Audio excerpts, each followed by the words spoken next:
Let's understand what your brain can do. It has the capacity to store as much data as millions of gigabytes. Sounds almost unbelievable, but yes, that's the potential of human brain. And it's a lot more sophisticated than an average hard drive. In today's exploration, we are diving deep into how your brain stores memories,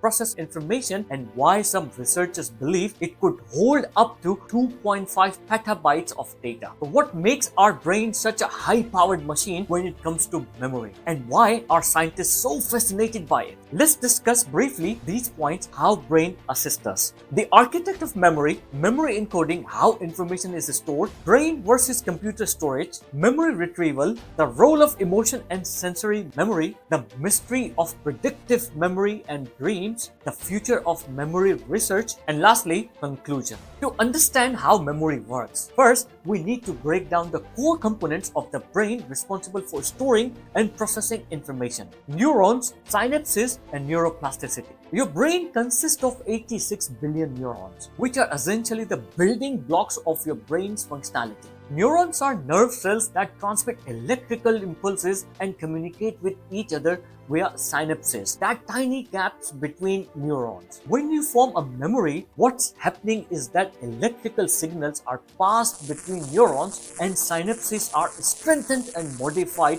to help store the information. But what's fascinating is neuroplasticity, the brain's ability to rewire itself by forming new connections between neurons. This isn't something static. Your brain is constantly adapting. As you learn new information or experience something new, your brain's structure changes, allowing for easier access to memories in the future.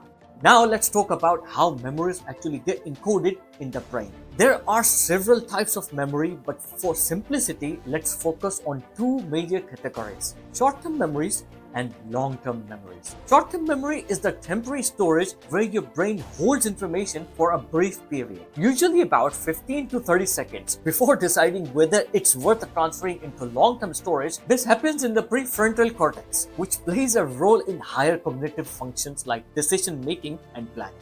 You have probably experienced it when you quickly forget something if you don't consciously focus on it or repeat it. Now, let's for long-term memory. That's where the thing gets interesting. It involves the hippocampus, a part of the brain responsible for the transferring memories from short-term to long-term storage. Memories stored in the hippocampus are then distributed to different parts of the brain depending on the nature of the information. Emotional memories go to the amygdala, factual ones to the neocortex, and the procedural memories like riding a bike go to the basal ganglia. This process takes time, sometimes days or even weeks, to fully solidify a memory. What's even more incredible is that the brain can store an immense amount of data in these areas. Studies suggest that one synapse, the connection between two neurons, can store up to 1 kilobyte of data. Multiply that by 100 trillion synapses in your brain, and you arrive at an estimate of around 2.5 petabytes or PB of data. That's about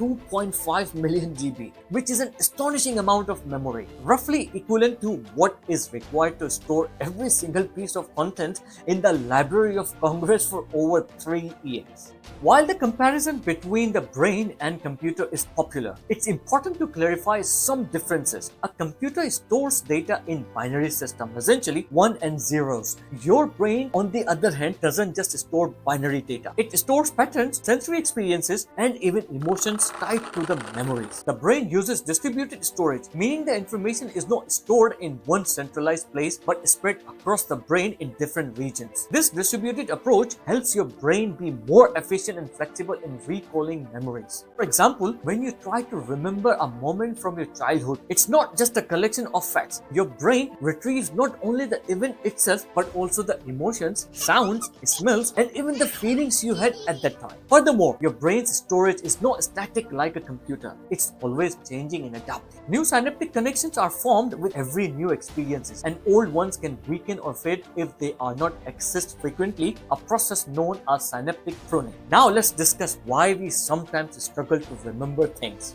Unlike a computer that retrieves the data exactly as it was stored, the brain's memory retrieval is more complex. When you remember something, your brain doesn't simply pull up the exact file. It reconstructs the memory, filling in gaps with information from other related memories. This is why eyewitness testimony can be unreliable, as people sometimes fill in the blanks with incorrect details as they think are true. Another important aspect is context-dependent memory. This means that your environment or even your emotional state can influence your ability to recall a memory. For instance, you might have a trouble remembering someone's name when you're stressed, but in a calm environment, the same name might come to you easily. The brain doesn't always pull memories when you expect, as it depends on cues, context, and association. Emotions and sensory inputs play a huge role in how we store and recall memories. When you experience something with strong emotional content, the amygdala tags that memory, making it more likely to be stored in a long-term memory. Emotional memories often feel more vivid because the brain is actively encoding them with more intensity. Additionally, sensory memories like remembering the smells of your grandmother's cooking or reading your childhood stories are encoded in brain's sensory cortices. These memories are not just abstract facts, they involve sensory experiences they get attached to emotions and experiences. Here is where things gets really mind-boggling. Predictive memory. Have you ever felt like you knew something was about to happen even before it did? Or dreams about a situation that later played out exactly the same way in real life? While this may seem like a coincidence, it's actually your brain's ability to process patterns and make predictions based on stored data. This predictive ability is tied to your brain's unconscious processing. Even when you sleep, your brain continues to process information, organizing it and drawing connections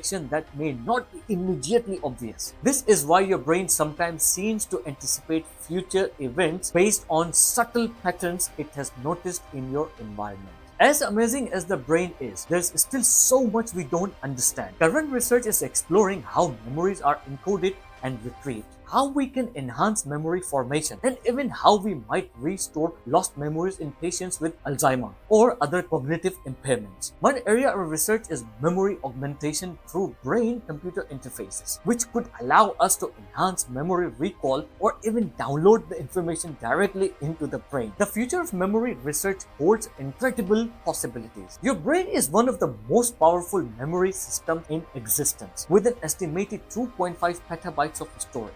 The ability to process, predict, and store an unimaginable amount of data, it's clear that the brain's capabilities go far beyond what we can even comprehend. From the incredible ability to form a new neural connections to predicting events before they happen, the human brain is truly one of nature's greatest inventions. As we continue to learn more about how it works, one thing is for sure: your brain's memory system is far more advanced than anything we have created with technology, and there will never be a